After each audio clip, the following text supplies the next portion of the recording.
آؤ علماء سے پوچھ لیں، آئے جو مشکل پیش کوئی،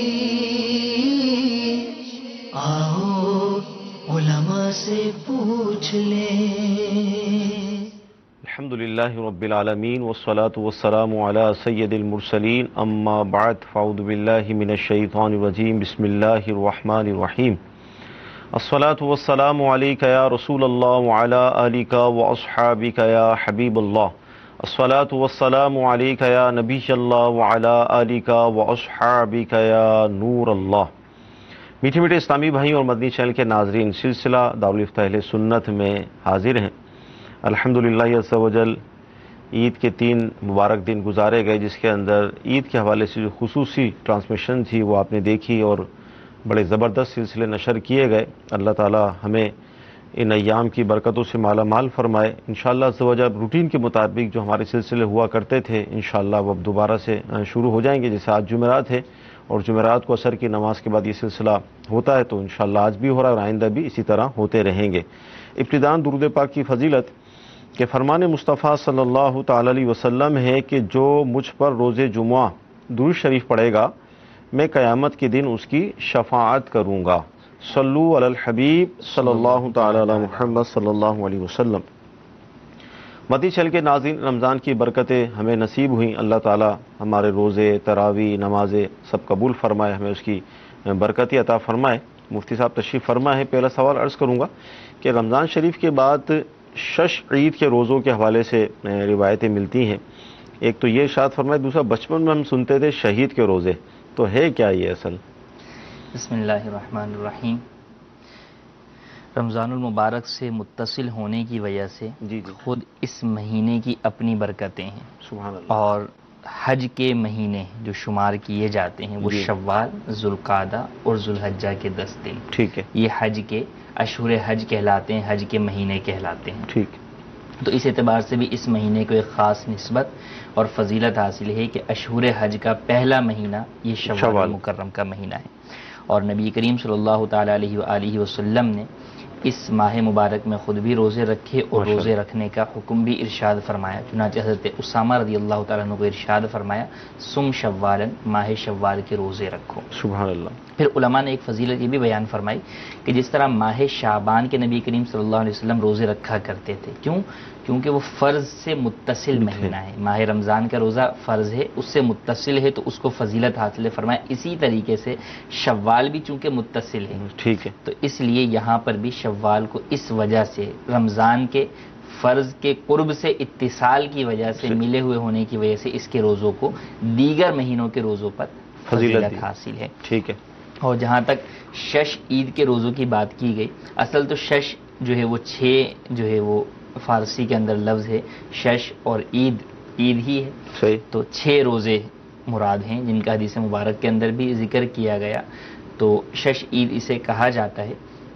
اس کے بارے میں نبی کریم صلی اللہ تعالی علیہ وآلہ وسلم کا فرمان عالی شان ہے کہ فرمایا من صام رمضان ثم اتبعہ ستا من شوال کانا کصیام الدہر، مسلم شریف کی حدیث ہے۔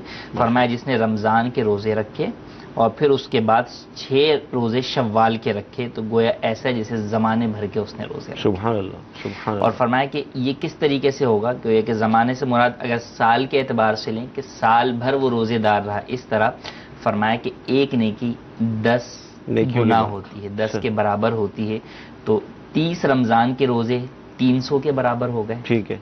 اور جو اسلامی یا قمری سال ہوتا ہے وہ 360 دن کا ہوتا ہے، تو بقیہ جو 60 دن تھے ان کی جگہ یہ 6 شوال کے روزے آ گئے۔ تو یوں گویا کہ جس نے رمضان المبارک کا روزہ اور یہ 6 شوال کے روزے رکھ لیے، گویا اس نے پورے سال کے روزے رکھ لیے۔ تو یہ فضیلت اس مبارک دنوں میں، اس ماہ مبارک کے اندر ان 6 روزوں کو رکھنے کی۔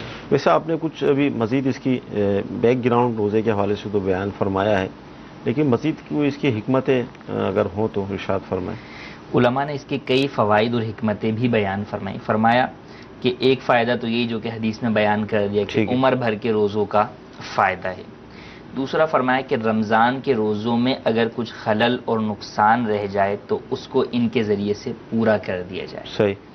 تیسرا فرمایا کہ رمضان کے روزوں کی مقبولیت کی نشانی یہ اللہ کہ بندہ یہ روزے رکھے، کیونکہ اللہ تبارک و تعالیٰ کسی نیک عمل کو قبول کرتا ہے تو اس کی قبولیت کی نشانی یہ ہے کہ مزید اعمال صالحہ کی توفیق بخشتا ہے. سبحان اللہ.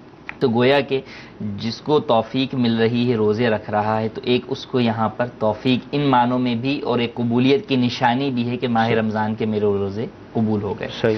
پھر فرمایا کہ رمضان کی تمام عبادت ہم تو کچھ کر نہ سکے، رب کی توفیق تھی جو کیا، بے شک تو بے شک. اس کے شکر کے اندر کہ مولا تیرا ماہ مبارک آیا، تیرا مہمان آیا، اس میں جو کچھ تیری توفیق سے ہم نے عبادت کی، اس عبادت اور اس میں جو تیری طرف سے ہمیں انعام، رحمتیں، مغفرتیں، جہنم سے آزادی کا پروانہ یہ سب ملا، اس سب کے شکر کے طور کے اوپر ہم یہ روزے رکھتے ہیں شوال کے. اسی طرح فرمایا کہ اس امر پر بھی اس بات کا بھی اظہار مقصود ہے کہ رمضان ختم ہونے کے بعد مسلمانوں سے روزے کی عبادت ختم نہیں ہوتی، وہ عبادت باقی ہے. اس کو دوبارہ زندہ رکھنے کے لیے ان روزوں کا بھی مسلسل یہ بھی ہے 6 شوال، اور پھر فرمایا کہ ہر مہینے میں 3 روزے رکھے جسے ایام بیت کے روزے جو ہے وہ کہا جاتا ہے. پھر فرمایا نبی کریم صلی اللہ علیہ وسلم کا ارشاد ہے کہ فرمایا کہ آپ نے کہ اللہ تبارک و تعالیٰ کو پسندیدہ عمل وہ ہے کہ جس میں بندہ اس کام کو کرنے والا بھی ہو اور دوبارہ پلٹ کر اسی کی طرف آنے والا ہے. جسے فرمایا کہ ختم قرآن کرے. دیکھیں آپ جب ختم قرآن ہوتا ہے تراویح کے اندر تو پورا پڑھنے کے بعد دوبارہ سورہ فاتحہ سے ابتدا کر دی جاتی ہے کہ ختم نہیں ہوا ہے. ہاں تو دوبارہ جو ہے وہ ہم نے شروع کر دیا ہے. تو یہاں پہ رمضان ختم ہوا، گویا کہ اب دوبارہ ایک دن ضیافت کھاتا رب کی جانب سے، ہم دوبارہ رب کی بارگاہ میں حاضر ہو گئے کہ مولا اب دوبارہ ہم تیرا پسندیدہ جو عبادت ہے، روزہ ہے، ہم اس کی طرف جو ہے وہ دوبارہ آ گئے ہیں. تو یہ کئی طرح کی حکمتیں ہیں اور ان فوائد کو بھی بندہ سامنے رکھے. جیسے یہ نا کہ آپ کی قبولیت کی نشانی، حاجی کے لیے بھی یہ کہا گیا کہ حج مقبول جس کا ہوگا، علامت کیا ہے؟ فرمایا کہ واپس آ کر نیکیوں کی طرف بڑھے گا. اگر پہلے سے اچھا ہو کے پلٹے، پہلا سے اچھا ہو کر پلٹے.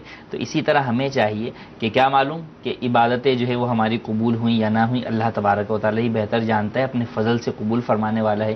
ہم کوشش کریں اللہ تبارک و تعالیٰ. اچھا اگر کوئی نہ بھی رکھے تو اس کے اوپر نکتہ چینی بھی نہیں کہ تیری عبادت مقبول نہیں اسی لیے تو نے روزے نہیں رکھے، یہ تان و تشنی ہرگز نہیں ہوگی کیونکہ کوئی نہیں جانتا. یہ تو ایک بات بیان کی گئی کہ نیک اعمال کی طرف رغبت ہوتی ہے، کیونکہ جب انسان کی دیکھیں عبادات قبول ہوتی ہیں تو روحانیت اور نورانیت میں سے اس کو حصہ ملتا ہے اور وہ چیز اس کو گناہوں سے بچاتی ہے اور نیکی کی طرف لے کر جاتی ہے. یعنی ہم یہ جو قرآن مجید کی آیت مبارکہ ہے کہ روزے تم پر اس لیے فرض کیے گئے تاکہ تمہیں تقوی و پرہیزگاری ملے. بالکل. تو اب وہ دن آ گئے نا کہ دیکھا جائے گا کہ بھئی تقوی وہ تقوی کا حصول ہمیں ہوا یا نہیں ہوا. تو واقعی جس کو تقوی کا حصول ہوگا تو وہ تو چاہے گا جس چیز سے ملا ہے میں اس چیز کو کنٹینیو کروں، تاکہ جو ہے وہ اگر آئندہ بھی مجھے شیطان کی طرف سے کچھ وار ہوں تو اپنے نفس کو بچانے کے لیے، اپنے آپ کو گناہوں سے بچانے کے لیے میں جو چیز مجھے بچاتی رہی ہے رمضان کے اندر تو رمضان کے بعد میں بھی میں اسی کا سہارا لے لوں. اسی لیے تو روزے کو سپر بھی کہا گیا، ڈھال بھی کہا گیا کہ روزہ جو ہے وہ ڈھال بن جاتا ہے. تو وہ ڈھال ان معنوں میں بھی کہ گناہوں سے انسان جو ہے وہ بچ جاتا ہے. تو ہمیں چاہیے کہ اب یہ ایک اچھا پھر 30 دن کے بعد عادت ہو گئی، اب عادت ہو گئی تو اب اگر مہینے میں 3 روزہ ایام 20 کے رکھ لیں تو اس سے پریشانی بھی نہیں ہوگی اور دوسرا یہ عادت چلتی رہے گی. اور مہینے میں جب 3 دن آپ رکھیں گے یا جو ہے وہ ہر پیر شریف کو جو ہے ہمارے ہاں رکھا جاتا ہے دعوت اسلامی میں اس کو رکھ لیں گے، جمعرات کو جو ہے وہ رکھ لیں. نبی کریم صلی اللہ علیہ وسلم سے بھی پیر کا روزہ بھی ثابت. تو اس سے یہ ہوگا کہ ایک تو آپ اس چیز کو بھولیں گے نہیں، آئندہ رمضان آئے گا تو جو لوگ پریشان ہو جاتے ہیں نا کہ یار پھر روزہ رکھنا ہے، ایسا نہیں، اس کی تو روٹین کے اندر جو ہے وہ چلتا رہے گا اور اسے تقوی کا حصول بھی ہوتا رہے گا. اچھا بعض اوقات یہ ہوتا ہے کہ یار ابھی تو عید کے دن ہے، کھانے پینے کے دن ہے، اب آپ دوسرے دن سے روزے کی بات کر رہے ہیں، یار تھوڑا سا کچھ تو رحم کریں. یعنی اس طرح کی گفتگو آپ کو پتا ہے جس طرح کا ٹرینڈ ہے، معاشرہ ہے، اور عید کا جو مروجہ اس وقت نظام ہے عید منانے کا وہ آپ کے سامنے جس طرح کی حالت ہے. یعنی میں یہ کہہ سکتا ہوں کہ جو حقیقی جس کو خوف خدا حاصل ہو جائے شاید وہ اس طرح عید منانے کیسے جائے گا جس طرح اس وقت حالت ہے. تو اب یہ روزے کیا عید کے دوسرے دن ہی شروع کر دیں؟ پھر گھر کا ماحول، یار ابھی تو رمضان گیا ہے اور پھر سحری ہو رہی ہے، پھر افطار ہو رہا ہے، تو اس میں کوئی ہے مطلب دوسرے دن سے رکھنا ضروری نہیں ہے. صحیح. دوسرے دن سے رکھنا جائز ہے, رکھ سکتے ہیں, لیکن اگر دوسرے دن سے کوئی نہیں رکھتا بعد میں رکھتا ہے تو بھی یہ فضیلت حاصل ہو جائے گی. اور یہ بھی ضروری نہیں ہے کہ آپ لگاتار 6 رکھیں, بلکہ فرمایا کہ مستحب یہ ہے کہ متفرق کر کے رکھیں. افضل یہ ہے کہ جو ہے وہ پہلے ہفتے میں 2 رکھ لیں, دوسرے ہفتے میں 2 رکھ لیں, تیسرے ہفتے میں 2 رکھ لیں, یا اور تقسیم کر سکتے ہیں تو اور تقسیم کر لیں. ایک دن رکھ لیں, 3 دن وقفہ دے دیں, پھر ایک رکھ لیں. تو وقفے سے رکھنا افضل ہے, رکھ سکتے ہیں. دوسرے دن رکھنا کہ اگر کسی کا یہ میرے ذہن میں آ رہا تھا, مثال کے طور پہ بعض کی اتوار کی چھٹی ہوتی ہے جی. اب جیسے الحمدللہ ہم جامعۃ المدینہ سے ہماری وابستگی اور ایک شعبہ ہے تو ہماری جمعے کی چھٹی ہوتی ہے. تو اب چھٹی کے دن روزہ رکھیں تو اس میں جمعہ بھی چھٹی ہے بعض کی, بعض کا اتوار ہے, تو اب جمعے کا روزہ خالی. اب اس میں یہ ہے کہ جمعۃ المبارک کے دن علیحدہ روزہ رکھنے سے منع کیا گیا کہ یا تو اس کے ساتھ جمعرات ملا لیں یا ہفتہ ملا لیں. تو آج تو ویسے ہی آج کل ویسے ہی مدنی موسم ہے باب المدینہ میں, بلکہ شاید پورے پاکستان میں ہی, تو رکھ سکتے ہیں آسانی کے ساتھ. تو کوشش کریں تو یا تو جمعرات کے ساتھ جمعہ ملا لیں یا اور کوئی دن جو ہے وہ رکھ لیں روزہ.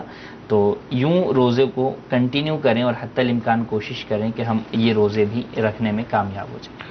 مدنی چینل کے ناظرین, شش عید کے روزوں کے حوالے سے مفتی صاحب نے ماشاءاللہ کلام فرمایا. احادیث کی روشنی میں یہ بیان کیا گیا کہ ان روزوں کے فضائل کتنے ہیں. زمانے بھر کے روزے ان روزوں کی برکت سے ہو جاتے ہیں, یعنی سرکار کی جو حدیث کا مفہوم آپ نے سنا. تو ابھی وہ الحمدللہ مدنی موسم میں ٹھنڈا ہو گیا موسم, اور روزوں کی عادت ہے ہماری, یعنی ابھی جو ہم نے 29 روزے رکھے تو اس حوالے سے کچھ نہ کچھ ابھی وہ بھوک اور پیاس کے حوالے سے برداشت کی قوت ہے. تو یوں اگر ابھی رکھ لیں گے تو انشاءاللہ عز و جل آسانی ہو جائے گی, اور اگر نہیں رکھیں گے تو ظاہر ہے وہ مہینہ تو گزر ہی جائے گا لیکن فضائل سے بھی محروم ہو جائیں گے. تو کوشش کریں ان روزوں کو رکھ لیں, ذہن نصیب اللہ توفیق دے دے تو ہر پیر کے روزے کی عادت بنا لیں کہ سرکار کی سنت بھی ہے. اور پھر انشاءاللہ عز و جل ہر پیر کا روزہ رکھ کے جب رمضان کا مہینہ دوبارہ اللہ کی رحمت سے ہمیں نصیب ہوگا تو پھر وہ نیا نہیں لگے گا, پھر بھاری نہیں لگے گا کہ یار ایک دم پھر 30 روزے رکھنے پڑیں گے. تو انشاءاللہ پورے سال روزے کی عادت رہے گی تو اس کی برکتیں بھی ہمیں انشاءاللہ ملتی رہیں گی. انشاءاللہ مزید سوالات ہیں ہم کریں گے. آئیے آپ کی کالز کو ہم لیتے ہیں. جی, شاہ کوٹ سے ندیم بات کر رہا ہوں. میں نے پوچھنا یہ ہے کہ کیا جو ہے بیت الخلاء کا رخ خانہ کعبہ کی طرف تو کرنا منع ہے, کیا اس کا جو بیک ہے وہ بھی منع ہے شریعت میں؟ جی, بیک یعنی پچھلا حصہ, پیٹھ, یعنی چہرہ بھی نہیں کر سکتے اور پیٹھ بھی نہیں کر سکتے, دونوں ہی ناجائز ہیں, تو اس کی اجازت نہیں ہے. اسی طرح جو ہے وہ بیٹھا جائے یا نظام اسی طریقے سے بنایا جائے کہ قبلے کی جانب نہ ہی پیٹھ ہو نہ ہی چہرہ. مدنی چینل کے ناظرین, ہمارے معاشرے کے اندر جہاں جو بگاڑ آیا اس میں ایک بہت بڑا بگاڑ یہ بھی آیا کہ گھروں کے اندر جو ڈیکوریٹ کا جو نظام بنا ہر چیز کو دیکھا گیا, لیکن اس طرف توجہ ختم ہوتی چلی گئی کہ واش روم جو ہے اس کا رخ کس کی طرف ہو رہا ہے. یعنی اس کی جو اندر کی سیٹنگ ہے وہ بڑی خوبصورت رکھی جاتی ہے, لیکن اچھا پھر یہ بھی ہوتا ہے کہ بعض اگر احتیاط کرتے ہیں کہ اگر اس کا رخ نہیں ہو رہا تو شاور کا رخ ہو جاتا ہے, کچھ نہ کچھ تھوڑی بہت گڑبڑ ہو جاتی ہے. تو اس حوالے سے ذہن نصیب امیر علیہ سنت نے ہمیں ذہن دیا ہے. ایک تو یہ شرعن اس کا مسئلہ کہ یہ جائز ہی نہیں ہے, دوسرا یہ کہ کم از کم اپنے گھر کے اندر 1 یا 2 وضو کرنے کے حوالے سے اس کا بھی اہتمام بنائیں کہ بیٹھ کر آدمی اس پہ وضو کر سکے. بڑے بڑے گھر ہوتے ہیں 1,000 گز کے, لیکن اس کے اندر ایک چھوٹا سا وضو خانہ نہیں ہوتا اور بیسن پر لوگ وضو کر رہے ہوتے ہیں. تو اللہ کرے کوئی ایسا سلسلہ ہو جائے. لوگ سمجھتے ہیں کہ وضو خانہ مسجد کے ساتھ ہی ہوتا ہے, گھر میں کیا بنائیں گے, مسجد تھوڑی بنا رہے ہیں, اپنا گھر بنا رہے ہیں, آپ اس میں وضو خانے کا کہہ رہے ہیں. رمضان میں کتنی ضرورت پڑتی ہے. بالکل, وضو خانہ تو دیکھیں, وضو خانہ کس لیے, وضو کے لیے. وضو جو ہے وہ عبادت ہے اور عبادت کے لیے عبادت ہے. مسلمانوں کا گھر, مسلمانوں کا گھر ہے, تو اب انہوں نے تو 5 وقت جو ہے وضو کرنا ہی کرنا ہے. اچھا چلے مرد مسجد میں چلا گیا تو اسلامی بہنیں تو جو گھر پہ وضو کریں گی, تو بالکل ایسا ہی ہونا چاہیے کہ اس بات کا اہتمام کیا جائے. جی, مزید کال. مفتی صاحب کی بارگاہ میں میرا سوال آتا ہے, اگر کوئی لڑائی میں 3 دفعہ طلاق, میں نے تجھے طلاق دی, تجھے طلاق دی کہہ دے, تو کیا اس سے وہ نکاح ٹوٹ جائے گا؟ جی, کیا فرماتے؟ جی ہاں, اگر کسی نے اپنی مدخولہ بیوی کو ان الفاظ سے طلاق دے دی تو طلاق واقع ہو جائے گی اور نکاح ختم ہو جائے گا. مزید تفصیل کے لیے اب جن کا مسئلہ ہے انہیں چاہیے کہ دارالفتہ اہل سنت کی فی الحال تو چھٹیاں چل رہی ہیں, اتوار والے دن سے انشاءاللہ دارالفتہ اہل سنت کی تمام شاخیں اور فون نمبر جو ہے وہ آن ہو جائیں گے, تو ان پر رابطہ کریں.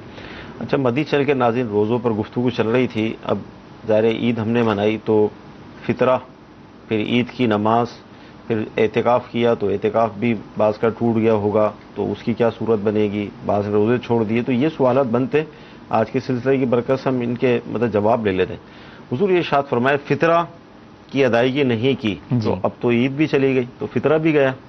جس پر فطرہ واجب تھا اس نے فطرے کی ادائیگی نہیں کی تو بھی اب بھی اس پر لازم ہی ہے، فطرہ بھی ختم نہیں ہو گیا کہ بھئی ٹائم گیا تو ختم ہو گیا، ایسا نہیں، ابھی بھی اس کی ادائیگی ہے اور قضا نہیں ہوگا یہ، ٹھیک ہے، جب بھی ادا کریں گے ادا ہی ہوگا، لہٰذا اب بھی جلد از جلد اس کو ادا کر دیں تو فطرہ ادا ہو جائے گا، اگرچہ سنت یہ تھا کہ نماز عید سے پہلے ادا کر دیں۔ ٹھیک ہے۔ اچھا عید اگر قضا ہو گئی تو اگر کسی کی عید کی نماز ہی قضا ہو گئی تو اب لوگوں کے ذہن میں یہ بات آ سکتی ہے کہ بھئی کیا اس کی قضا پڑھنی ہے یا کیا کرنی ہے، تو یہ بات تو سبھی جانتے ہیں کہ عید کی نماز علیحدہ نہیں ہوتی، ٹھیک ہے، عید کی نماز امام کے ساتھ باجماعت ہی ہوتی ہے۔ تو اب اگر کسی کی فوت ہو گئی تھی اور کسی اور جگہ ملنا میسر تھی تو اسے چاہیے تھا کہ دوسری جگہ جا کر امام کے پیچھے ادا کرتا، لیکن اب بہرحال اب تو وقت گزر گیا، کہیں نہیں پڑی، تو اب اللہ عز و جل کی بارگاہ میں سچی توبہ ہی ہے، اس کی قضا کوئی نہیں ہے، اللہ عز و جل کی بارگاہ میں سچی توبہ کرے تو اللہ تبارک و تعالیٰ معاف فرمانے گا۔ ٹھیک۔ اچھا اسی طرح رمضان شریف کے اندر بعض کے آزار بھی ہوں گے اور بعض سستیوں کا شکار بھی رہے، ایک تعداد تھی مسلمانوں کی جنہوں نے روزے نہیں رکھے، تو اب شش عید کے روزے کے فضائل تو ہم بیان ہی کر رہے ہیں کہ یہ روزے رکھے جائیں، اس کے یہ فضائل ہیں، تو اب جس پر رمضان کے روزے باقی ہوں وہ کیا کرے اس مہینے میں؟ دیکھیں اولاً تو اپنے قضا روزے رکھنے کی کوشش کریں، ٹھیک ہے، اور قضا روزے رکھے، پھر اس کے بعد جو دن بچ جائیں تو اس کے اندر اپنے شش عید کے روزے رکھ لیں۔ ہاں اگر یہ ہے اس کو کہ اگر رمضان کے روزے پورے رکھے گا تو شش عید کے لیے ٹائم ہی نہیں ملے گا، تو ایسی صورت کے اندر وہ شش عید کے روزے رکھ سکتا ہے کہ مثال کے طور پہ اگر 29 دن بنتے ہیں شوال کے اور اس میں وہ 20 دن جو ہے وہ اپنے رمضان کے پہلے قضا کر لیتا ہے اور پھر اس کے بعد شش عید کے رکھ لیتا ہے تو بالکل اس طریقے سے کر سکتا ہے۔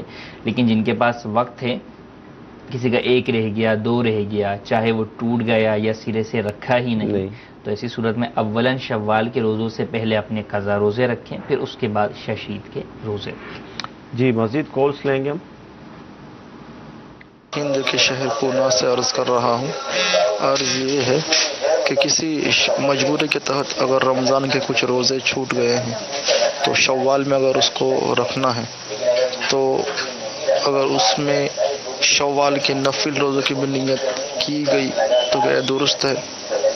اچھا اب قضا روزہ رکھا، ساتھ میں ہم یہ بھی نیت کر لیں کہ میرے جو شش عید کے روزے ہیں اس کی بھی میں نیت کرتا ہوں، تو اب یہ قضا اور نفل کی نیت ایک ساتھ نہیں ہو سکتی، اچھا بلکہ اگر ان دونوں کی نیت کریں گے تو قضا پاورفل ہے نفل کے مقابلے میں، تو قضا روزہ ہو جائے گا، نفلی روزہ نہیں ہوگا۔ ٹھیک ہے، تو لہٰذا اگر روزے قضا رکھ رہے ہیں تو فقط قضا کی نیت کریں، اور نفل رکھ رہے ہیں تو فقط نفل کی نیت کریں، ایک روزے میں یوں قضا کی اور نفل کی نیت نہیں ہو سکتی۔ اچھا اگر نفلی روزہ ہو خالی تو اس کے اندر کئی نیتیں ہو سکتی ہیں؟ اس میں ہو سکتا ہے مثال کے طور پہ شعبان کا ہی جو ہے وہ دن آ گیا اور پیر کا دن بھی ہے وہ پڑ گیا، اب آپ دونوں نیتیں کر لیں کہ بھئی 15ویں شعبان کا بھی روزہ رکھنی ہے اور پیر کا دن اس اعتبار سے سنت کی نیت بھی کرتے ہیں، صحیح، تو اس میں کر سکتے ہیں، اس میں حرج نہیں۔ جی اگلی کال۔ مفتی صاحب سے میرا یہ سوال ہے کہ عشاء کی نماز کے بعد امام صاحب سورہ ملک شریف کی تلاوت کرتے ہیں، چند کے نمازی اسلامی بھائی اگلی صف میں آ کے بیٹھ جاتے ہیں اور کچھ ابھی پیچھے نماز پڑھ رہے ہوتے ہیں، آیا کہ نماز پڑھنے کے بعد وہ سورہ ملک شریف سننے میں شامل ہو جائیں یا ان پر فرض ہے سننا یا اپنی نماز مکمل کریں؟ اس کے بارے میں سمجھ جزاک اللہ خیر۔ اچھا یہاں پر ایک سوال یہ بھی بنتا ہے کہ ایک تو یہ اجتماعی طور پر سورہ ملک کی تلاوت ہوئی اور سب نے سن لی، آگے ان کا جو جواب آپ ارشاد فرمائیں گے، دوسرا یہ فضیلت کیا ہے کہ ہم سن کے فارغ ہو جائیں یا انفرادی طور پر خود بھی پڑھیں؟ لیکن جو فضیلت ہے وہ تو پڑھنے کی فضیلت ٹھیک ہے، تو وہ پڑھنے والے کو ہی حاصل ہوگی۔ ہاں اب کسی کو پڑھنا نہیں آتا، اب وہ برکتوں کے لیے بیٹھ جاتے ہیں تو علیحدہ بات ہے، اللہ تبارک و تعالیٰ کا فضل سے امید رکھ سکتا ہے کہ اللہ تبارک و تعالیٰ اسے وہ ثواب عطا فرما دے، لیکن جو فضیلت حاصل ہے وہ سننے والے پڑھنے والے کے لیے ہی ہے، تو جو پڑھنا جانتا ہے وہ اپنے طور پر پڑھے۔ اب یہ کہ ہلکا لگتا ہے اس میں بیٹھ گئے تو ٹھیک ہے بیٹھ گئے، لیکن بعد میں اپنی پڑھ لیں، چاہے گھر پر پڑھ لیں چاہے مسجد میں پڑھ لیں، لیکن اپنی پڑھ لیں۔ اور جہاں انہوں نے یہ بات کی کہ اب بقیہ افراد کے لیے کیا ضروری ہے کہ وہ اپنی نمازیں اگر ان کی کچھ سنتیں یا نفل باقی ہیں یا وتر باقی ہیں وہ چھوڑ کر آ کر پہلے امام کی قرات سنیں، تلاوت سورہ ملک کی، یا وہ اپنی پڑھتے رہیں، تو ان پر لازم نہیں، جو سننے کے لیے حاضر ہوں گے انہی پر لازم ہوگا۔ تو جو اپنی اپنی نمازیں پڑھ رہے ہیں وہ سننے کے لیے حاضر ہی نہیں ہے، تو ان پر واجب نہیں ہے کہ وہ چھوڑ کر آئیں. ہاں آنا چاہیں تو آ بھی سکتے ہیں، جبکہ فرض کے بعد والی سنتوں کے درمیان وقفہ نہ کریں. فرض کے بعد والی جو 2 سنتیں ہیں ان کے درمیان وقفہ کرنے سے ان کا ثواب کم ہو جاتا ہے، تو اس کو تو فرض سے متصل ہی پڑھیں. صحیح. ہاں بقیہ بعد والے نوافل ہیں یا وطر ہیں ان میں گیپ ہو سکتا ہے، اس میں سننے کے لیے حاضر بھی ہو سکتے ہیں، لیکن ان پر واجب نہیں ہے، وہ اپنی نمازیں علیحدہ ادا کر سکتے ہیں. اور جو پڑھنے والے بھی ہیں انہیں بھی چاہیے کہ مائک کے اندر تلاوت نہ کریں، بغیر مائک کے کریں، اور آواز بھی اتنی رکھیں کہ جو سننے کے لیے حاضر ہیں ان تک آواز پہنچے. جو دیگر نمازی نماز پڑھ رہے ہیں یا کوئی اپنی تلاوت کر رہا ہے تو اس کی نماز یا تلاوت میں خلل واقع نہ ہو. ٹھیک. اچھا، اب جیسے شش عید کے روزے ہیں، قضا کے روزے رکھے جا رہے ہیں، تو اس میں نیت، کیونکہ نیت لوگ بہت پوچھتے ہیں یار اس کی نیت کیا ہوگی، اس کام کی نیت کیا ہوگی؟ نیت کیا ہوگی؟ دیکھیں اصل تو نیت دل کے ارادے کو کہتے ہیں. اب کوئی نیت کر رہا ہے کہ بھئی میں نے صبح جو ہے وہ شش عید کا روزہ رکھنا ہے، یہی نیت ہے اس کی. صحیح. ہاں اگر واقعی خاص طور پہ نیت کے الفاظ ہی کہنے ہیں تو نیت کر لیں، جو رمضان میں آپ نیت کرتے تھے اسی طرح کی نیت. وبی صومی غد نویت من شہر رمضان کہتے تھے، آپ من شہر شوال کہہ لیں. ٹھیک ہے. اور یا مطلقاً اپنی مادری زبان میں نیت کر لیں کہ بھئی میں جو ہے وہ کل کا روزہ رکھنے کی نیت کرتا ہوں. یہ نیت جبکہ آپ صبح صادق سے پہلے کریں گے، صبح صادق کے بعد کرتے ہیں تو پھر آپ یہ نیت کر سکتے ہیں کہ میں آج کے روزے کی نیت کرتا ہوں. اور نفلی روزہ رکھیں گے تو اس کی نیت تو وہی جو رمضان کی، یعنی ظہوہ کبریٰ تک آپ کر سکتے ہیں، ظہوہ کبریٰ سے پہلے تک. لیکن اگر قضا روزہ ہے تو اس میں صبح صادق سے پہلے نیت ضروری ہے. اگر پہلے نیت نہیں کی، نیت سے مراد ہماری زبانی الفاظ نہیں، دل کا ارادہ. مثال کے طور پہ کوئی اٹھا ہی لیٹ کہ اب سحری کا وقت ختم ہو گیا تھا، تو اب نفل کی نیت تو وہ کر سکتا ہے بغیر کچھ کھائے پیے. صحیح. لیکن وہ چاہے کہ میں قضا کی نیت کر لوں، قضا کی نیت نہیں کر سکتا کہ اس کا وقت گزر گیا. ٹھیک. اچھا، ہمارے ظاہر گھروں کے اندر اسلامی بہنوں نے اعتکاف کیا ہوگا، اسلامی بھائی مسجدوں میں معتکف ہوئے، اعتکاف تو ٹوٹا، بعض کا ٹوٹا، مطلب اچھا حال یہ تھا کہ حاضری ہوئی مساجد کے اندر تو 8ویں روز بھی پوچھا گیا کہ بھئی اگر آپ میں سے کسی کا اعتکاف ٹوٹ جائے تو کیا کریں گے؟ تو نہیں پتا تھا کہ کیا کریں گے. مطلب یہ حالت ہے. تو اب کسی کا اگر اعتکاف ٹوٹ گیا، گھر میں ٹوٹ گیا، تو اب وہ کیا کریں؟ مطلب اعتکاف کی قضا لازم ہوگی جب اعتکاف سنت کیا یا اعتکاف واجب کسی نے کیا. یہ تو عموماً جو آخری عشرے کا رمضان ہے سنت ہی سب کرتے ہیں، تو اب اعتکاف ٹوٹ گیا تو قضا لازم ہوگی. اب سوال ہے کہ کیا 10 دن کی قضا لازم ہوگی، 8 دن کی ہوگی، یا جس دن ٹوٹا اس کے بعد والے بقیہ دن کی ہوگی؟ ایسا نہیں ہے. تمام صورتوں میں فقط 1 دن کی قضا لازم ہوگی کہ کسی بھی دن اپنے قضا اعتکاف کی نیت سے غروب آفتاب سے پہلے اسلامی بھائی مسجد میں داخل ہو جائیں، اسلامی بہنیں اپنی مسجد بیت میں داخل ہو جائیں اور پوری رات گزاریں.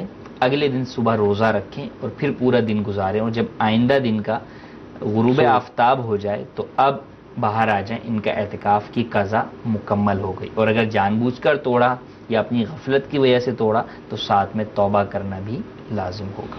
اچھا، دیکھا یہ جاتا ہے کہ اعتکاف کی قضا کے حوالے سے شاید مجھے تو یاد نہیں پڑتا کہ مسجدوں میں کوئی عام دن میں آئے اور آ کر کہے کہ مجھے 24 گھنٹے مسجد میں گزارنے ہیں، لیکن شاید محسوس ہی ہوتا ہے کہ قضا کے حوالے سے لوگوں کا ذہن نہیں. اور یہ آپ توجہ دلا رہے ہیں، ممکن ہے کہ اب کوئی جائے تو شاید مسجد والے منع کر دیں کہ اس ٹائم کو تم اعتکاف میں بیٹھنا ہے، تو کمیٹی کو کیا کرنا ہے یہ بھی یہاں پر. تو انہیں بھی یہ چاہیے کہ مساجد اللہ تبارک و تعالیٰ کا گھر ہے اور ہیں انہی کاموں کے لیے، نماز کے لیے ہیں، تلاوت قرآن کریم کے لیے ہیں، اعتکاف کے لیے ہیں. تو لہٰذا اگر کوئی عام دنوں میں بھی آتا ہے اپنے اعتکاف کی قضا کرنے کے لیے تو آپ کو منع کرنے کا حق بالکل بھی حاصل نہیں ہے. ہماری اپنی ذاتی جگہ تھوڑی ہے کہ ہم منع کریں، اللہ تبارک و تعالیٰ کا گھر ہے. ہاں حفاظتی انتظامات کے اعتبار سے اگر آپ کچھ دیکھنا چاہتے ہیں تو بالکل وہ آپ کر سکتے ہیں کہ بھئی آپ بتا دیں کہ بھئی لاک کرنا ہوگا یا جو بھی معاملات ہیں ان کو دیکھ لیں، لیکن بہرحال آپ قضا سے روک نہیں سکتے. اچھا، یہاں پر میں مدنی چینل کے ناظرین کو بالخصوص اپنے اسلامی بھائیوں کو یہ مدنی مشورہ عرض کروں گا کہ الحمدللہ دعوت اسلامی کے مدنی قافلے جو سفر کرتے ہیں یہ مساجد کے اندر ہی ان کا سارا جدول ہوتا ہے. تو بالفرض اگر کسی کا اعتکاف ٹوٹ گیا اور وہ اس کی قضا کرنا چاہتا ہے تو ہمارے 3 دن کے 12 دن کے 1 ماہ کے مدنی قافلے ہوتے ہیں، یہ مساجد کے اندر ہی ان کا جدول ہوتا ہے، تو وہ بآسانی مسجد کے اندر یعنی اچھا ایک حل ہے کہ اگر آپ کو مثال کے طور پہ کوئی نہیں بھی دیتا، ممکن ہے بعض لوگ جو ہے وہ ہمارے بات سن نہ رہے ہوں یا اور کوئی وجوہات ہوں، تو تو بہتر حل ہے کہ آپ 3 دن کے قافلے میں جو ہے وہ سفر کر لیں، لیکن اس میں بتا دیں آپ امیر قافلہ کو میں اعتکاف سے ہوں، کیونکہ اس میں آپ کا باہر چوک درس کا بھی جدول ہوتا ہے، تو یہ نہ ہو کہ آپ جو ہے چوک درس کے لیے جائیں گے تو اعتکاف کہاں ہوگا. تو آپ بتا دیں کہ بھئی میرے کو مسجد کے اندر ہی رہوں گا کیونکہ مجھے اعتکاف کی قضا کرنی. اور سب کو بتانے کی ضرورت بھی نہیں ہے، کیونکہ اگر تو آپ نے جان بوجھ کر توڑا ہے تو گناہ ہوگا، اور گناہ کا اظہار کرنا بھی جائز نہیں ہوگا. تو فقط جو ہے وہ آپ امیر قافلہ کو اعتماد میں لے کر بھی جو ہے وہ اپنا 1 دن کا اعتکاف وہ کر لیں، قضا کر لیں، بقیہ 2 دن آپ قافلے کے جدول کے مطابق ساتھ ساتھ چلتے ہیں. ٹھیک ہے. اچھا، اعتکاف جو توڑنے والی چیزیں ہیں اس کے اندر اگر کسی کے والد کا انتقال ہوا، کسی کے والدہ کا ہوا، جو بھی اس طرح کا اگر سلسلہ ہو گیا تو وہ اگر چلے گئے تھے تو اعتکاف تو ان کا ٹوٹ گیا. بالکل، عذر کے ساتھ ہو یا بلا عذر، جی دونوں صورتوں میں اعتکاف ٹوٹ جائے گا. فرق صرف اتنا ہوگا، بلا عذر کوئی گیا تو گناہگار بھی ہوگا، صحیح. عذر کے ساتھ گیا تو گناہگار نہیں ہوگا، لیکن بہرحال قضا لازم ہوگی. ٹھیک جی. مزید کالز آپ سے عرض کرنا تھا کہ یہ جو رمضان شریف کی روزے ہیں یہ تو پراپر جو ان کا ٹائم ٹیبل ہوتا ہے. یہ جو نفلی روزے ہیں ان کی جو سحری تو ہو جاتی ہے، جو افطاری ہوتی ہے وہ کس ٹائم کرنی چاہیے؟ افطاری سب کا ٹائم ہی ہوتا ہے سر، پراپر ٹائم تو سب کا ہی ہوتا ہے نا. پراپر ٹائم تو سبھی کا نفلی روزے ہوتا کی ہے. افطاری کب کریں گے آپ؟ اچھا، یہ پوچھ رہے ہیں افطاری کا، حالانکہ حیرت بات ہے کہ اکثر لوگ سوال سحری کا کرتے ہیں. صحیح. کیونکہ افطاری کا تو پتہ ہی ہوتا ہے کہ سورج غروب ہو گیا یا مغرب کی اذان ہو گئی تو لوگوں کو پتہ. سحری کا ہوتا ہے کیونکہ سحری عام دنوں کے اندر اذانیں لیٹ ہوتی ہیں، فجر کی وقت سے کافی دیر بعد ہوتی ہیں، تو دار و مدار تو اذان پر ویسے ہی نہیں، چاہے وہ نفلی روزہ ہو یا فرض ہو. تو آپ اگر دعوت اسلامی کے نقشہ اوقات کا، نماز کا جو نقشہ اوقات اس میں دیکھیں گے تو پورے سال کا اس میں دے رہا ہوتا ہے. جہاں پر اس میں لکھا ہوتا ہے نا صبح صادق، فجر کا وقت شروع ہونے کا، وہ ہوتا ہے ختم سحری کا وقت. رمضان میں بھی وہی ہے، بقیہ دنوں میں بھی وہی ہے، بس وہ دنوں کے اعتبار سے تبدیل ہوتا رہتا ہے، روزانہ کے اعتبار. سردیوں کے اندر آگے چلا جائے گا، گرمیوں میں جو ہے وہ پیچھے آ جائے گا. تو اسی میں آپ کو مغرب کا وقت دکھے گا، جو مغرب کا وقت ہوگا وہی افطار کا وقت. ہو سکتا ہے لوگ اس طرح پریشان ہو کہ دیکھ رہے ہیں اس میں مغرب کا تو لکھا ہوا، افطار کا نہیں لکھا ہوا، تو جو مغرب کا ہے وہی افطاری کا وقت ہے. مدینہ شہر کے ناظرین، الحمدللہ یہ کتاب موجود ہے. 1700 شہر، 1700 مقامات پاکستان کے بڑے بڑے شہر الحمدللہ دعوت اسلامی کی مجلس توقید جو ہے اس نے اس کے نقشے شائع کر دیے ہیں. اسی طرح ویب سائٹ کے ذریعے اگر جاتے ہیں ہم تو 27 لاکھ مقامات بنتے ہیں جس کے نقشے الحمدللہ وہاں موجود ہیں. تو لہذا نقشہ ہوگا تو وقت کے حساب سے ہی سحری اور وقت کے حساب سے افطار کی ترکیب بنائی جائے، جو شریعت کا مطلب ایک طریقہ کار ہے. اذان پر موقوف نہ رکھا جائے، کیونکہ اذان کا تعلق تو نہ سحری سے ہے نہ وہ افطار سے، اس کا تعلق نماز سے ہے کہ جب اذان ہوگی صبح تو فجر کی نماز کے لیے ہوگی، اور جب شام میں اذان ہوگی تو مغرب کے لیے ہوگی. تو یوں مطلب نقشہ اپنے پاس رکھیں تاکہ آپ کی عبادت کے اندر آپ کو حرج واقع نہ ہو. اچھا، حضور یہ ارشاد فرمائے کہ الحمدللہ ہزارہا عاشقان رسول حرمین طیبین گئے، رمضان کی برکتوں کو وہاں لوٹا، شوال کا مہینہ وہاں دیکھ لیا، عید وہاں کی ایک تعداد نے، تو کیا حج فرض ہو گیا ان سب پہ؟ لوگوں میں ایک بات پائی جاتی ہے کہ بھئی جس نے شوال کا مہینہ پا لیا تو اس پر حج فرض ہو. جی دیکھیں، اولاً تو فقط جو ہے وہ عرب شریف میں پا لینے سے تو نہیں ہے. صحیح. اب کسی نے مدینہ شریف کے اندر جو ہے وہ شوال کا چاند دیکھا اور وہیں سے پاکستان یا اپنے شہر آ گیا تو ایسی صورت میں تو اس پر کوئی بنتا ہی نہیں. صحیح.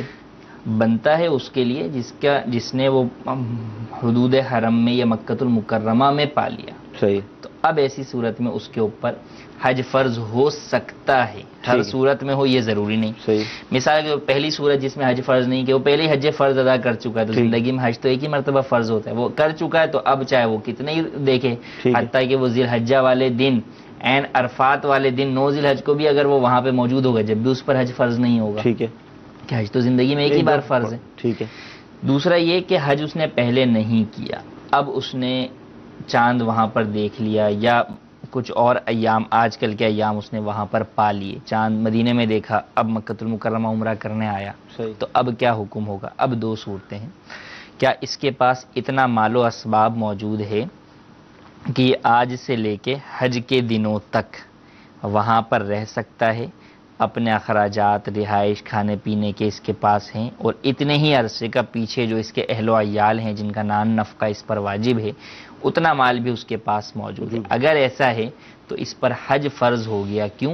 کیونکہ یہ وَلِلَّهِ عَلَى النَّاسِ حِجُّ الْبَيْتِ مَنِ اسْتَطَاعَ إِلَيْهِ سَبِيلًا. اللہ نے قرآن میں فرمایا کہ لوگوں کے لیے، اللہ کے لیے لوگوں پر حج فرض ہے بیت اللہ کا اس کے لیے جو اس کی طرف استطاعت پائے راستے کی. تو یہ تو وہاں پہنچ چکا. ٹھیک ہے. اور اس کے بعد زیادہ راہ بھی ہے حج کے ایام تک کا، تو ایسی صورت میں حج فرض ہو گیا. اب قانونی اعتبار سے رک نہیں سکتا، ویزے کی مدت ختم ہو رہی ہے تو واپس تو آنا ہی پڑے گا. صحیح. لیکن اب حج فرض ہو گیا ہے، اب اس کو اس حج فرض کی ادائیگی کے لیے کوشش کرنی. اس سال ممکن ہے تو اس سال نہیں تو آئندہ سال. اب کسی طریقے سے چاہے قرض لے کر جائے حج پر، بہرحال حج پر جانا ہوگا. صحیح. اور اگر نہ جا سکا تو حج بدل کی وصیت کرنا اس پر لازم ہوگا. ٹھیک ہے. اور دوسری صورت یہ جو عموماً درپیش ہوتی ہے کہ اس کے پاس اتنا مال و اسباب ہی نہیں ہے کہ وہ 2 مہینے تک وہاں پر جو ہے وہ رہے اور کھانا پینا اور پیچھے اہل و عیال کا نان نفقہ برداشت کرے. تو جب اس کے پاس اتنا مال و اسباب نہیں ہے تو اب اس پر حج فرض بھی نہیں ہے. تو اب وہ اگر واپس بھی آ جاتا ہے تو اس پر حج فرض نہیں ہوا. ٹھیک. مدنی چینل کے ناظرین، بہت اہم مسئلہ ہے یہ، عوام میں ظاہر مشہور بھی بہت ہے، تو اس حوالے سے اس کی رہنمائی لی گئی کہ حج فرض کن صورتوں میں ہوگا اس کو بیان کر دیا جائے، اور آپ نے سنا. جی مزید کالس لیں گے ہم. سوال یہ ہے کہ یہ باتھ روم میں جو ہے نا وضو کر رہے ہیں ہم، تو اس کے نیچے ہم نے ٹپ لگا کے وہ ٹوٹی کے نیچے وضو کر رہے ہیں، اس کا پانی جو ہے نا بعد میں فلیش میں باہر دیا ہے، تو یہ ٹھیک ہے عمل کہ غلط ہے؟ میں یہ سوچ رہا ہوں کہ عوام جو ہے مسائل کے حوالے سے اگر آپ دیکھیں تو یعنی ان کا بھولا پن کہیں، لا علمی کہیں، حالانکہ مسجدوں میں جو وضو خانے بنے ہوتے ہیں پانی کہاں جاتا ہے؟ وہ ظاہر ہے وہ واش روم میں ہی جاتا ہے. اصل میں ایک مسئلے سے شاید لوگوں کو وہ ہوتا ہے کہ ناپاک جگہ پر وضو کا پانی گرانا یہ مکروہ ہے. تو اس سے لوگوں کے ذہن میں یہ آتا ہے کہ اب وہ پانی کہیں سے بھی اگر ناپاکی کی طرف جائے گا تو کیا اب وضو خانوں کے الگ لائن تو ڈالنے سے رہے پورے شہر کے اندر. مراد یہ ہے کہ جب آپ جہاں وضو کر رہے ہیں اگر وہاں نیچے ناپاک جگہ نجاست ہے تو اب وہ چھینٹے اڑ کر جو ہے وہ آپ کے کپڑے یا بدن پر لگ سکتے ہیں، تو اس لیے اس چیز سے منع کیا گیا. اچھا، پھر وضو کا غسالہ جو ہے وہ ویسے ہی انسان کا جو ہے وہ گناہ جو ہے وہ دھوتا ہے. تو اب نیچے مستعمل پانی ہوا تو اب اگر اس سے باتھ روم دھو لیتے ہیں یا فلش میں ڈال دیتے ہیں تو اس میں حرج نہیں ہے کہ وہ وضو کا پانی وہاں گرانا نہیں ہوا دوران وضو. اچھا، میں ان کی بات نہیں کر رہا کہ لائیو کال تھی جو بھی معاملہ تھا، لیکن جو اصل جو مین باتیں مشہور ہیں کہ نماز کا نہ پڑھنا یہ کبیرہ گناہ ہے، داڑھی کا منڈانا یہ واجب تھا، یہ گناہ کا کام، فلمیں، ڈرامے، گانے، باجے، یہ بالکل بین ہے نا چیزیں. یہ تو مطلب ایسی نہیں ہے کہ ڈھکی چھپی ہیں. یہاں یہ تشویش کیوں نہیں ہو رہی؟ یہاں ہو رہی ہے کہ پانی اگر ہم فلیش میں ڈال دیں گے تو کیا ہوگا؟ اصل میں 2 چیزیں ہوتی ہیں. بعض لوگوں کو شیطان جو ہے وہ نیکی کے ذریعے ہی گمراہ کرتا ہے. صحیح. یا وہ نیکی کے ذریعے ہی انہیں جو اہم کام ہے اس سے ہٹا کے دوسرے کاموں میں لگا دیتا ہے. تو ایسا ہوتا ہے. یعنی ایک گناہگار ہوگا نا تو یا بالکل ہی جو ہے وہ دین سے جو ہے وہ ناواقف ہوگا تو وہ شاید ان چیزوں کی طرف آئے گا. اور جس کو کچھ علم ہوتا ہے تو شیطان کو تو پھر ہیلے بہانے بڑے آتے ہیں نا، تو وہ اس کو پتہ ہے کہ ڈائریکٹ میں اس کو حرام کی طرف لے کے جاؤں گا یہ نہیں جائے گا، گھما پھرا کے لے کر جاؤں گا، نیکی کا لبادہ اوڑھ کر اس پر اڑا کر لے کے جاؤں گا، ریپر اس کا چینج کر دوں گا تو پھر یہ چلا جائے گا. تو یہ بھی ہوتا ہے کہ کبھی ہم کسی نفلی عمل کے ذریعے، مستحب عمل کے ذریعے ایک جو چیز ہم پر فرض و واجب ہو رہی ہوتی ہے اسے چھوڑ بیٹھ رہے ہوتے ہیں. حالانکہ لازم کیا ہے کہ پہلے ہم جو ضروری چیزیں ہیں، نماز کے فرائض ہیں، شرائط ہیں، واجبات ہیں، ان کا اولاً جو ہے وہ علم حاصل کریں اور ان پر عمل کریں. اور ان سب سے بھی پہلے کی بات کریں تو عقائد ہیں کہ عقائد کے حوالے سے کتنی مضبوطی ہے. ہمیں کیا معلوم کہ اللہ تبارک و تعالیٰ کے بارے میں ہمارا کیا عقیدہ ہونا چاہیے، نبی کریم صلی اللہ علیہ وسلم اور دیگر انبیاء کرام، فرشتوں سے متعلق، آسمانی کتابوں سے متعلق کیا عقائد ہونے چاہیے، اور پھر ان کو حاصل کہاں سے کرنا ہے؟ لوگوں کی باتوں سے، چوپالوں سے، فٹ پاتھوں پر یا چبوتروں پر جو ہے وہ بیٹھی ہوئی جگہوں سے.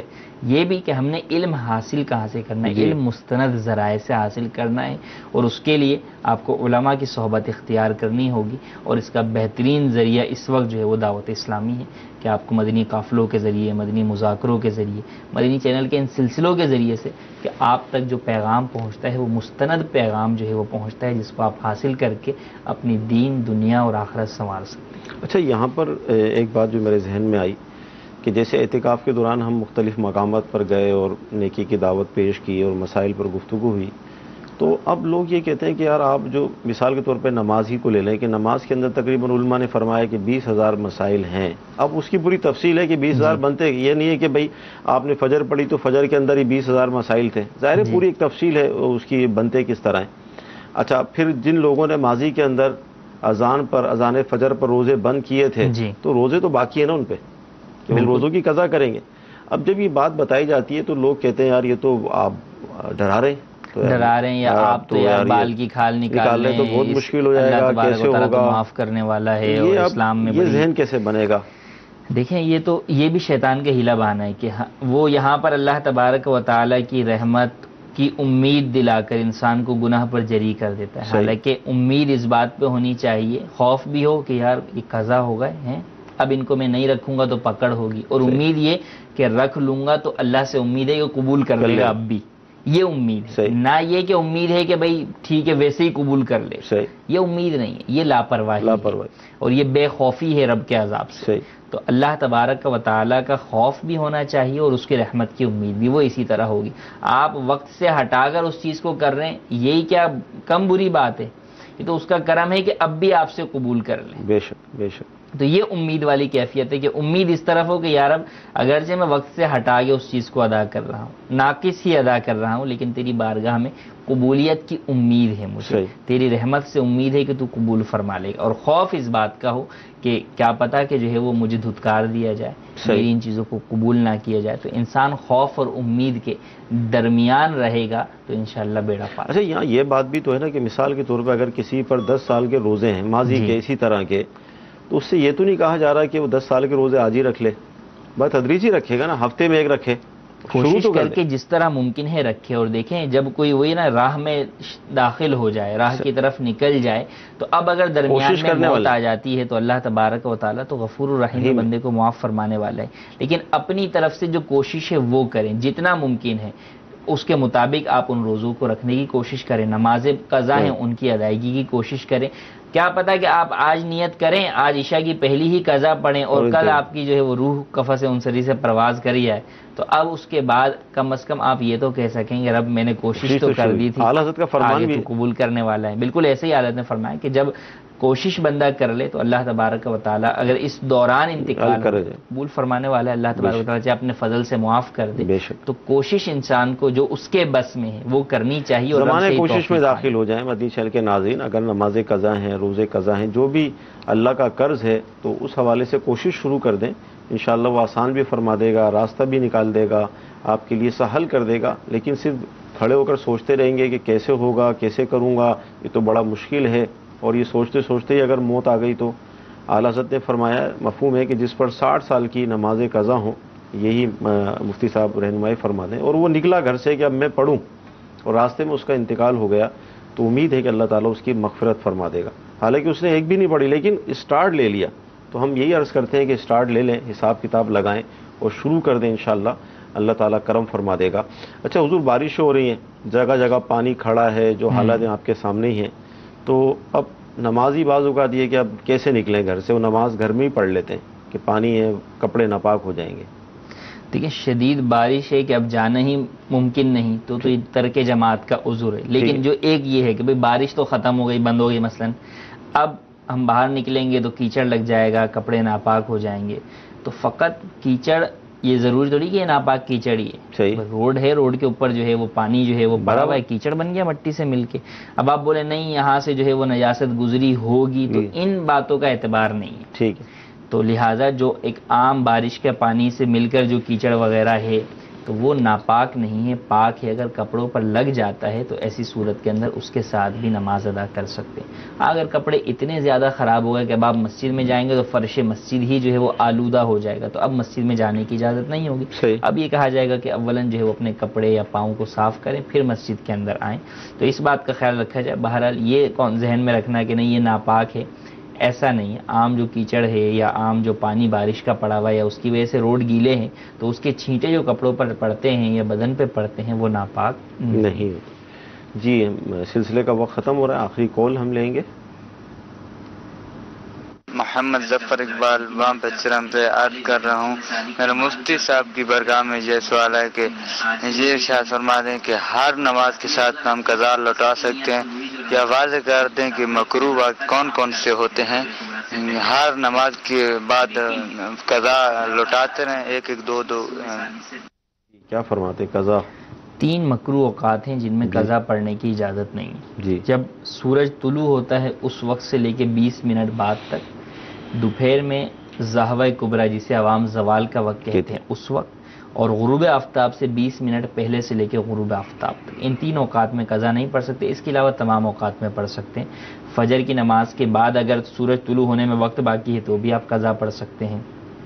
عصر کی نماز کے بعد بھی آخری 20 منٹ سے پہلے قضا پڑھ سکتے ہیں، مغرب کے بعد بھی قضا پڑھ سکتے ہیں، ظہر کے بعد بھی پڑھ سکتے ہیں، عشاء کے بعد بھی پڑھ سکتے ہیں۔ فجر اور عصر میں بس یہ احتیاط کریں کہ مسجد میں نہ ادا کریں، لوگوں کے سامنے ادا نہ کریں، کیونکہ آپ کی نماز قضا ہوئی، گناہ ہوا۔